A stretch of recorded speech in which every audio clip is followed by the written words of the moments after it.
Throughout the story of Jujutsu Kaisen, many have wondered what exactly the purpose of Tsumiki's character was, and I believe I have an answer. Tsumiki is more of a motivator, and she was set up that way from very early on in the series. It was further reinforced as one once the calling game started. But I believe that Tsumiki is more than just a motivator, as she also serves as a gateway into Megumi's mind and his coping mechanisms. And to further delve into this, I'll be speaking about Megumi first. Megumi Fushiguro is the deuteragonist of Jujutsu Kaisen. Being a pretty stoic and calculating person, he's always had a very neutral and calm look to him, always being able to keep himself quite reserved. Throughout the story, you very rarely see Megumi break this stoicism, and if he does, it's usually in some form of maniacal laughter. But there's one thing that's always been able to shake Megumi to the core and cause him to even waive some of his own values. This being Tsumiki Fushiguro.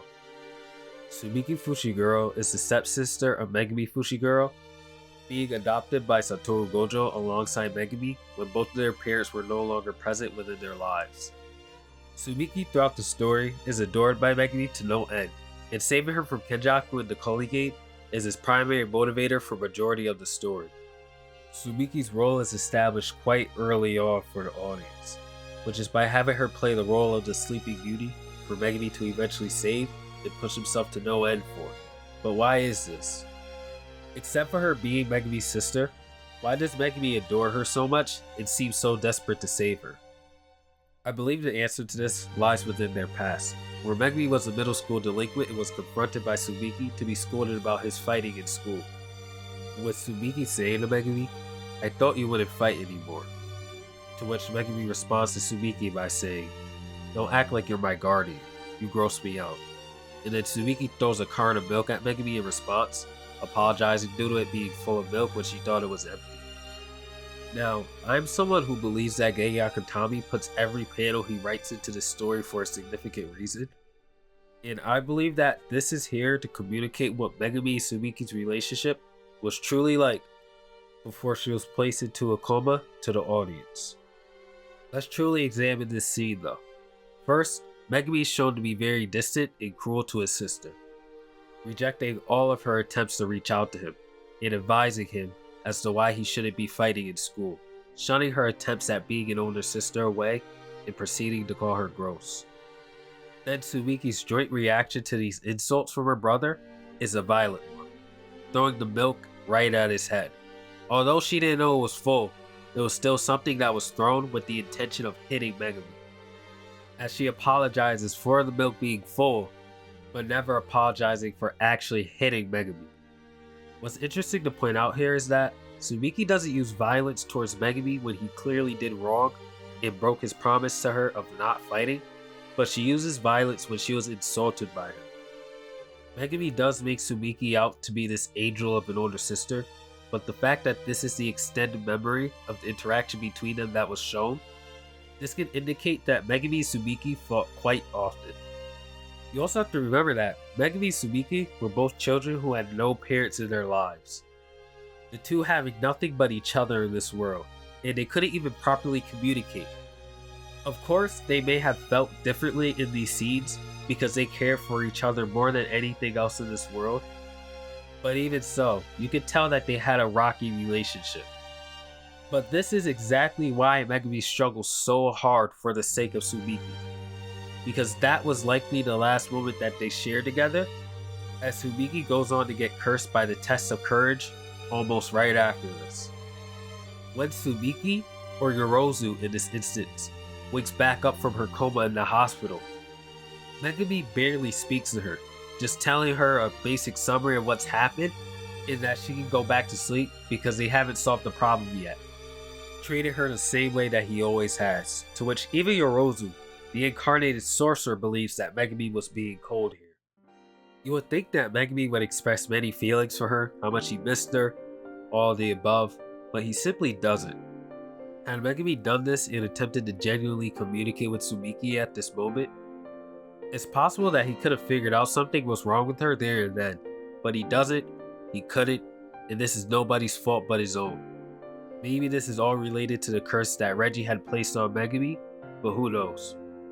As Tsumiki is given the points to remove herself from the game, she reveals herself to be possessed by Yorozu, an incarnated sorcerer from the Heian era, and then she leaves the scene. This event essentially confirming to Megumi that his sister was gone, and that fight that they had with each other was the last interaction that they'll have. And Megumi doesn't even get the chance to cope with this, as Sukuna steals his body from him right after. In the end, fate truly did toy with Megumi, and let him die like a fool.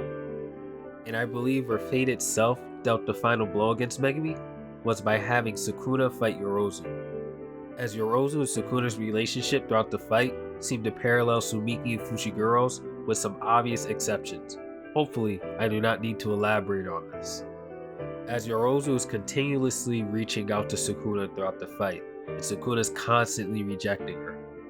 And this can be seen as a parallel to Tsumiki always attempting to reach out to Megumi as a sister, and him constantly rejecting her. Especially with the piercing ox being introduced in this fight, whose ability is to move faster the more it pushes its target away. And I feel as if this fight being the one that the ox is introduced in is not a coincidence.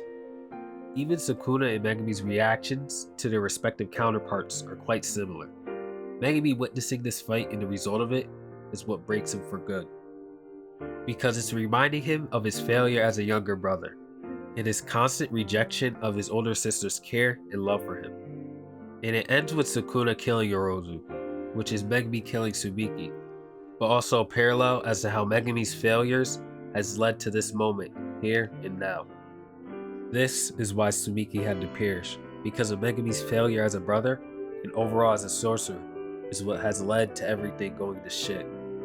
Megumi's rash and reckless decision making has always brought him into so many near-death situations, but he made a great mistake when choosing to fight Reggie this time around, as he truly could have negotiated and made an alliance with Reggie, but chose to act recklessly and start a fight, which led up to him being cursed by Reggie, and fate intervening and putting Megumi down for good. Truly a tragic end. Megumi, all in all, had one of the most out-of-pocket deaths I've ever seen in any shonen, and I think it's pretty sad, but it truly does make sense. Megumi never truly valued his life as much as someone should, taking any chance to activate Mahoraga, even trying it against Sukuna when he took over Yuji, despite knowing that Sukuna has already defeated Mahoraga once. Megumi has acted way too recklessly with his life for most of the story, despite knowing Tsumiki's condition. And then when Megumi needs to stay alive for once, when he's finally in a position where he needs to continue fighting, and finally understands that his life isn't something to just be thrown away, he has it cursed, and eventually stolen from him. I believe that Megumi's character was just written very well, and executed very well. Although again, he deserves everything that's happened to him, and I still feel bad for him despite this. As for Tsumiki, her character has always seemed to revolve around Megumi. She was introduced to the cast in his flashback, and has been in a coma for most of the entire series.